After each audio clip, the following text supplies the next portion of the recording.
Welcome to the Daily Boogie.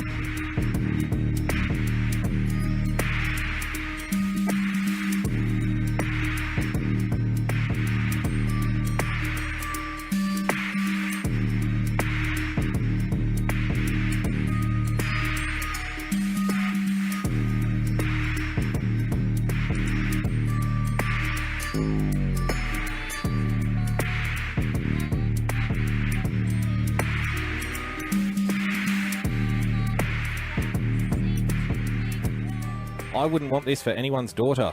Will Me Too kill off the rock and roll groupie? Say it ain't so, ladies and gentlemen.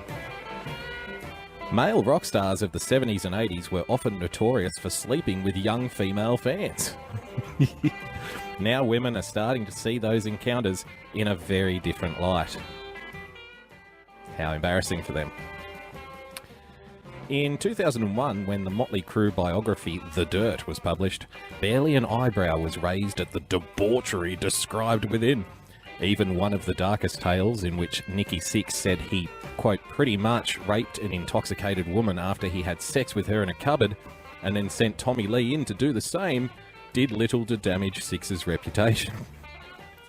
If such an account were published now, or allegations to that effect posted on social media, the artist in question would be vilified by fans and potentially subject to criminal proceedings. I don't know. Vilified by fans. It's an interesting thing to think about. Has the politically correct world, and I'm not denigrating, sexual abuse, sexual harassment or anything like that, but does the politically correct wave behind this Me Too movement, does it have the kind of momentum to inject itself, pun intended, into the world of hard rock and roll and heavy metal? I'm not sure it does. I'm not sure it does. I'm sure some of you have spent many a night, in like a dingy bar or underground club watching hard rock bands, and there is a male and female audience at these things, and it's a certain kind of demographic, as I'm sure you're well aware. Not the kind that generally marches on issues of social justice, if I could put it that way. But I could be wrong. Maybe times have changed, I'm not sure. But can Me Too penetrate, pun intended, the world of the rock and roll groupie?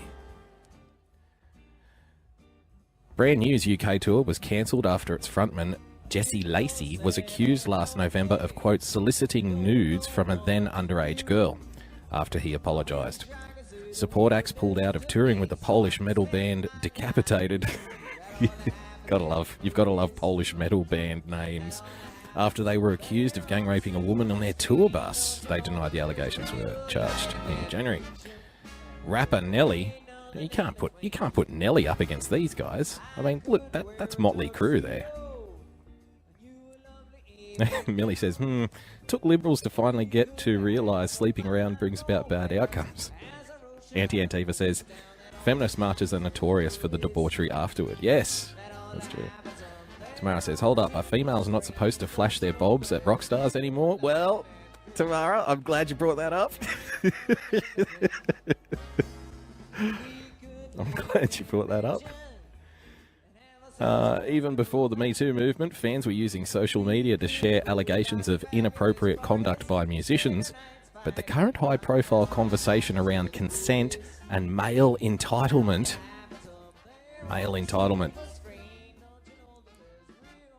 It's interesting. It's not rock star entitlement. It's not millionaire rock star worldwide icon entitlement, not just male. That should give us all hope. If we whack on a little hairspray and some makeup, take our shirt off, get some glow-in-the-dark drumsticks and stick them down the front of our trousers, maybe we can, muster, maybe we can herd some of this male entitlement in the form of groupies ourselves, lads. It's never too late to pretend to be a musician. There is, of course, a gulf between fans who want to meet their favourite musicians and then end up being exploited or worse, and self-confess groupies. all of those poor fans who get selected to go backstage to wait outside the more than likely stoned off his head rock star's hotel room door with about 3 or 4 others. I just wanted to get a selfie. I just wanted a signature. My grandmother's a big fan. Can you please sign my ticket, Mr. Six? Then I've got to get the bus home. Roxana Shazari, 44, a former self-described groupie who wrote the 2011 book The Last Living Slut, born in Iran, bred backstage. Interesting.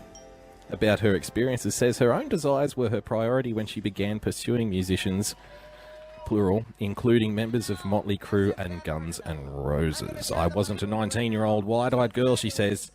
I was 28 when I first met a musician.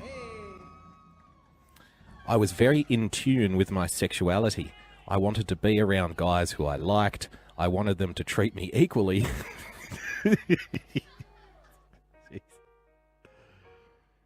I wasn't a 19-year-old wide-eyed young girl. Yeah, I wasn't naive at all. I was 28 and I decided to, hang around musicians because I wanted to be treated equally after the show. I wasn't going to be of service to them. I wanted to be happy and turned on. Well, that's lovely. Despite her confidence, she says, she saw a dark side to the lifestyle. Quote, it's never possible to have full agency as a groupie. From the outset, the power structure is not equal. Down with the patriarchy. They're famous. And male. She should have thrown in there. And male. Kimmy, thanks for joining us. And unless you're famous yourself, you're not on the same plane. In The Last Living Slut, Shirazi documented what she describes as emotional abuse from the Guns N' Roses keyboardist Dizzy Reed. Emotional abuse. Whom she claims pressured her to have an abortion. The reaction was markedly different from the condemnation such allegations tend to receive today. She was, she says, ostracized by people in the music industry. A lot of the initial reactions were, good, well done, she says. Quote, women wrote to me and said, I had the same experience with so-and-so. Do you think I should come forward? Then it was all shut down. If I went to LA to see my friends, there were places I couldn't go. It was like I spoke out against this thing that shouldn't have. Yep. So, the Me Too movement. This is very wholesome looking groupies here. If I do say so myself. It was a different age. It was a different age back then. So, yeah. Something to consider. Will the Me Too movement kill off the rock and roll groupie? I'm not so sure. But the future of hard music, ladies and gentlemen. Sex, drugs, and rock and roll, forget about that. We're going to redefine it. The sex will be, if not non-existent, it will be under strictly controlled conditions with perhaps a chaperone waiting outside patiently. Maybe you'll have to bring a permission slip to the rock concert before you engage in any kind of amorous activity, just to be safe. Perhaps sign a disclaimer. I know, speaking from personal experience, nothing gets the ladies racing like signing a legal document beforehand, before we engage. So the sex will be controlled. The drugs, I imagine, will merely be opioids and antidepressants. All other kinds of drugs shouldn't be touched. We do, however, have no problem shoveling opioids down your throat. So the sex will be legal and highly consensual beyond any form of arousal. The drugs will be opioid in nature and antidepressants. Geneva says it will be called soft rock from now on. It could possibly be. Could possibly be. Maybe that's where they got the name from. Sex, drugs, and the rock and roll, I'm afraid, will be PC infused with social justice for all. Not and justice for all, and social justice for all. We're going to re-release that famous Metallica album. So.